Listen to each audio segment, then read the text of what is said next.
এখানে চলে আসতে পারবেন। ওয়েবসাইটটি দেখতে আপনাদের সামনে এভাবে ওপেন হবে। এখানে আপনারা দেখতে পাবেন স্টুডেন্ট রেজাল্ট এবং মাদ্রাসা রেজাল্ট। আপনারা যদি সম্পূর্ণ মাদ্রাসার রেজাল্টটি দেখতে চান তাহলে আপনারা মাদ্রাসার রেজাল্ট এখানে একটি ক্লিক করবেন। ক্লিক করার পর আপনারা এখানে দেখতে পাবেন মাদ্রাসা ইনিন নম্বর। এখানে আপনারা মাদ্রাসা ইনিন নম্বরটি বসাই দিবেন। এরপর দেখতে পাবেন পাসওয়ার্ড, মাদ্রাসার একটি নির্দিষ্ট পাসওয়ার্ড রয়েছে, সেই পাসওয়ার্ডটি আপনারা এখানে বসাই দিবেন। এরপর দেখতে হবে এক্সামিনেশন ইয়ার, এখানে 2023 বসাই দিবেন। এরপর দেখতে পাবেন ক্লাস, এখানে ফাজিল পাস এটি সিলেক্ট করে দিবেন। এরপর দেখতে পাবেন ইয়ার, এখানে আপনি কোন বর্ষের রেজাল্ট দেখতে আছেন সেটি সিলেক্ট করে দিবেন। এরপর দেখতে পাবেন এখানে দুটি সংখ্যা দেওয়া থাকবে, এই সংখ্যা দুটি যোগ করে সেই যোগফলটি এখানে বসাই দিবেন। এই সকল তথ্যগুলো দেওয়ার পর আপনি এদিকে দেখতে পাবেন রেজাল্ট বাটনে ক্লিক করার সাথে সাথে সম্পূর্ণ প্রতিষ্ঠানের রেজাল্টটি আপনার সামনে চলে আসবে।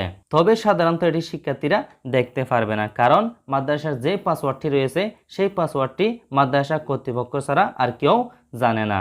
যেহেতু আমি আজকের ভিডিওতে শিক্ষার্থীরা কিভাবে রেজাল্টটি দেখবে সেই নিয়মটি দেখাবো, সেই জন্য আমি স্টুডেন্ট রেজাল্ট এখানে ক্লিক করলাম, বা আপনারা এখানে ক্লিক করবেন। ক্লিক করার পর এখানে আপনি সর্বপ্রথম দেখতে পাবেন ক্লাস, এখান থেকে আপনার ক্লাসটি সিলেক্ট করতে হবে। সিলেক্ট করার জন্য আপনি এখানে একটি ক্লিক করবেন। ক্লিক করে এখান থেকে ফাজিল পাস এটি সিলেক্ট করে দিবেন। যদি এটি সিলেক্ট করা থাকে তাহলে নতুন করে সিলেক্ট করার প্রয়োজন নেই। এরপর দেখতে পাবেন এক্সামিনেশন ইয়ার, এখান থেকে আপনার পরীক্ষার সালটি সিলেক্ট করতে হবে। সিলেক্ট করার জন্য আপনি এখানে একটি ক্লিক করবেন। ক্লিক করে এখান থেকে আপনারা 2023 সিলেক্ট করে দিবেন। যেহেতু এখনো রেজাল্ট প্রকাশ করা হয়নি, সেজন্য আমি 2022 সালের একটি রেজাল্ট আপনাদের বের করে দেখাচ্ছি।